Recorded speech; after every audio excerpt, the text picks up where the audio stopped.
Well, good morning, everyone.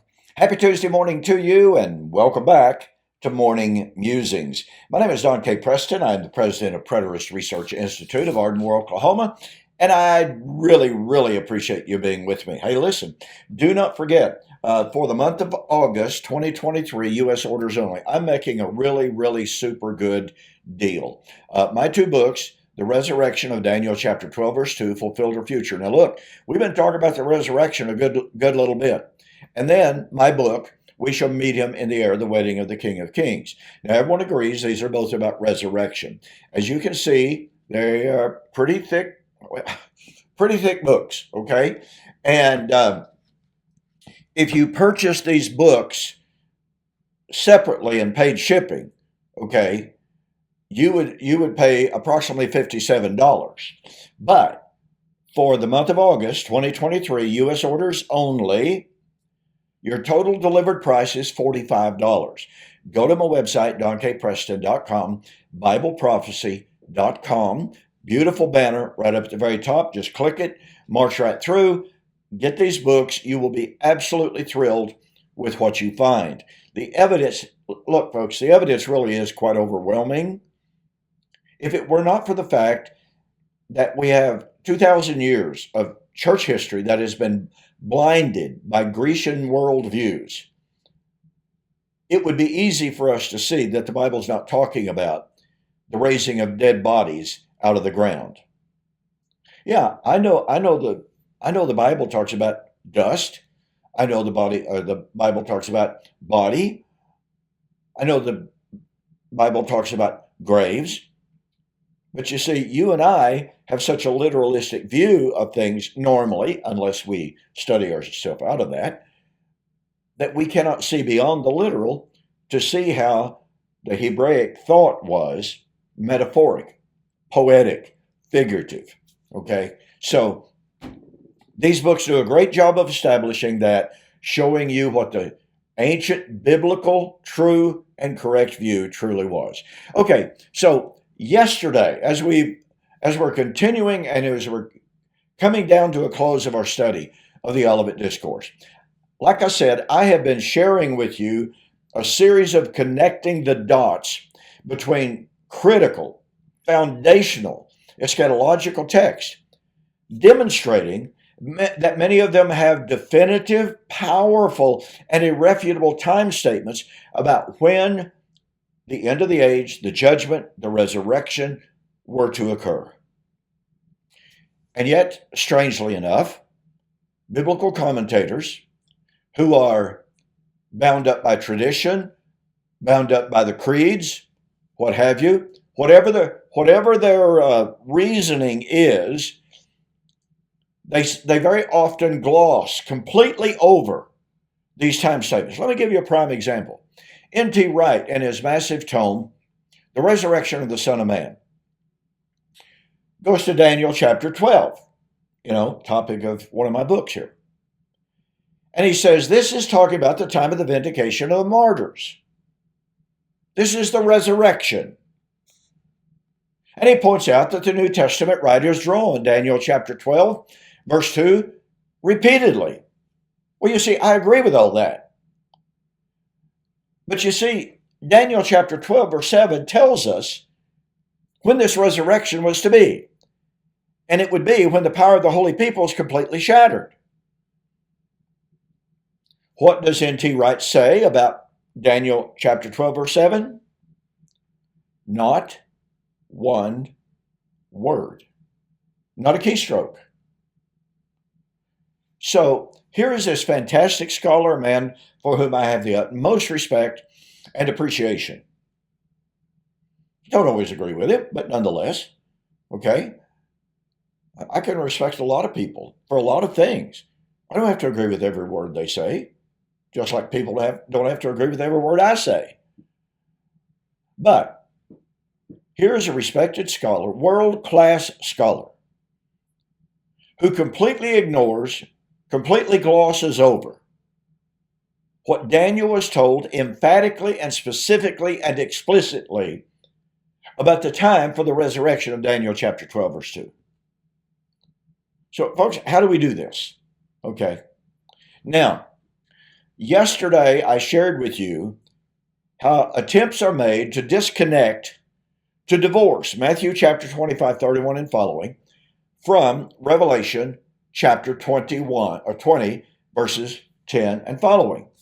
And those reasons, every one of those reasons, is based upon the missing word, different word, hermeneutic. Just to read, one or more of the reasons. The purpose of the sheep and the goat judgment is to see who will inherit the kingdom, who will not. The great white throne judgment doesn't mention the kingdom or an inheritance. And they repeat that over and over. The basis of judgment of the sheep and the goat judgment is how the nation is treated, the, quote, brothers, unquote, of Christ, Matthew 25, 40. This is not mentioned in the great white throne judgment. So as I pointed out yesterday, the entirety of the argument is this passage mentions certain things. This passage over here doesn't mention the same things. Therefore, they must be different. Let's try that hermeneutic, shall we? A little bit of a backstory. 2012, I had a formal public debate with Joel McDermott. Nice guy. I laid out in my very first affirmative the relationship between Isaiah chapter 25, which is the source of Paul's resurrection doctrine in 1 Corinthians 15. Paul said that Isaiah 25, verse 8, would be fulfilled at the resurrection. Okay? 1 Corinthians 15, 55 and 56. Joel got up in his first negative and he said, I want to thank Don for his extremely well-prepared presentation. But he said, the problem here is I don't see the word final resurrection or the term in Isaiah 25. What was he arguing? Missing word hermeneutic. I got back up and I said, well, Joel tells us that because he doesn't see the term final resurrection in Isaiah chapter 25, that must mean it's different from 1 Corinthians chapter 15. Well, guess what, ladies and gentlemen? I noted the term final resurrection does not appear in 1 Corinthians chapter 15. Therefore, based upon Joel's hermeneutic, neither passage can be talking about the final resurrection. Oh, by the way, in that debate, Joel said that he could actually affirm and agree and teach that 1 Corinthians 15 had an imminent fulfillment. And yet we're still waiting for the ultimate fulfillment. I challenged him to demonstrate that, which he never attempted to do.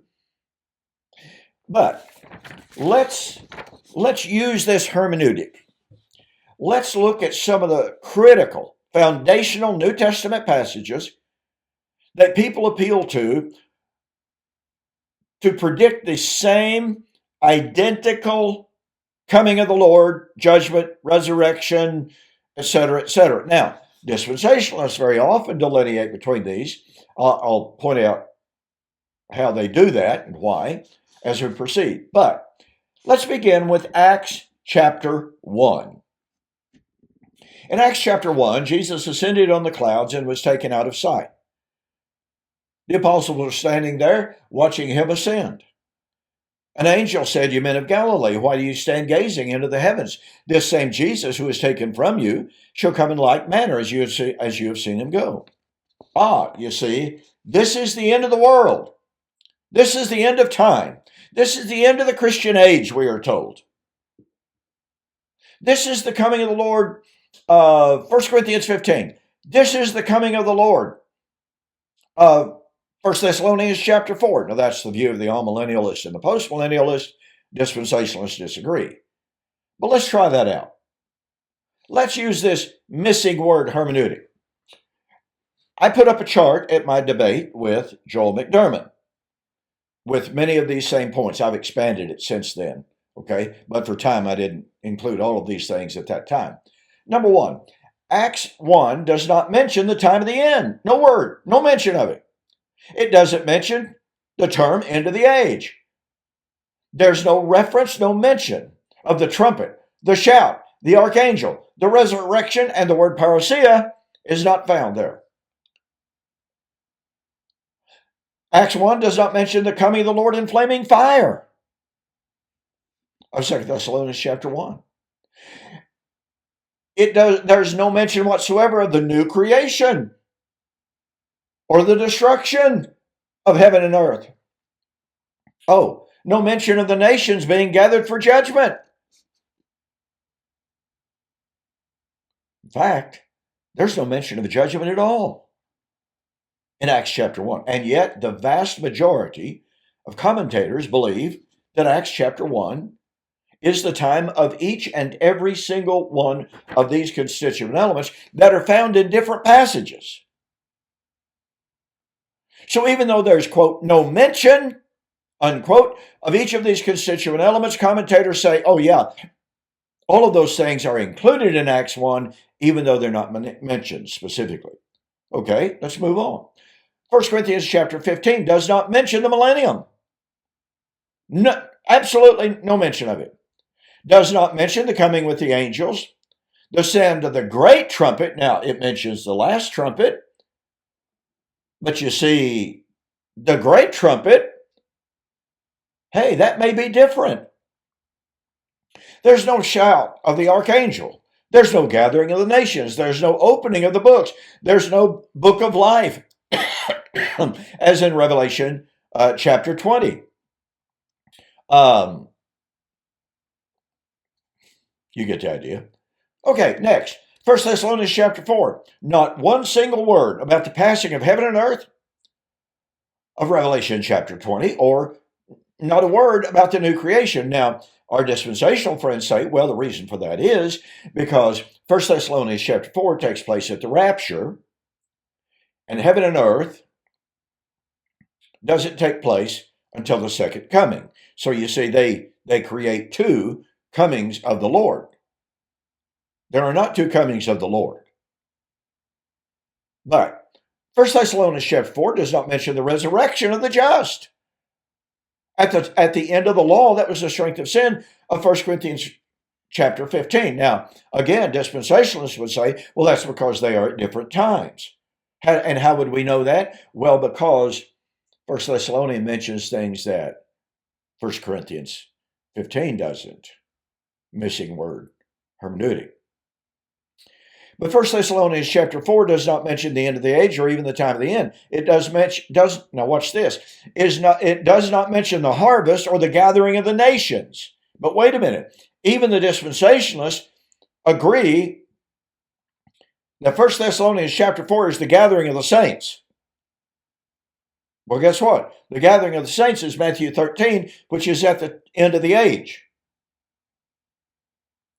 Well, 2 Peter chapter 3 says not one single word about the coming of the Lord on the clouds of heaven, coming in power and glory, does not mention the coming with the angels, no sound of the great trumpet, there's no shout of the archangel, there is no gathering of the nations, there's no resurrection of the just and the unjust, there is no opening of the books, and there is no book of life.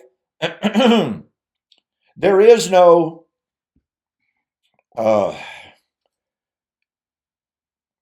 There's nothing about the resurrection there. Revelation chapter 20, 10 to 12, does not mention the parousia with the angels.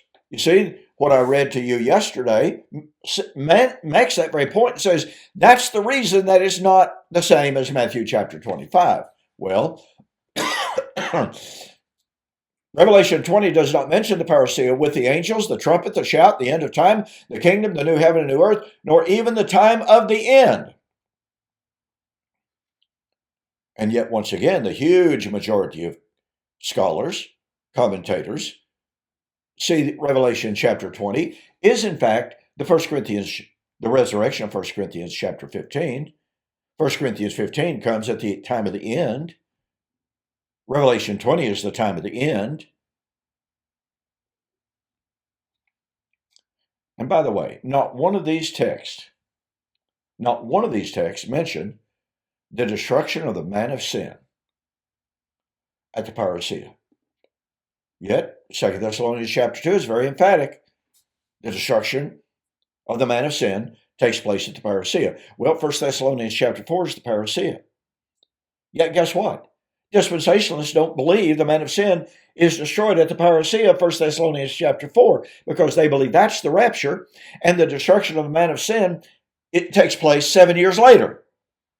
So they take the same word, parousia, and they apply it to two totally distinct, disparate events.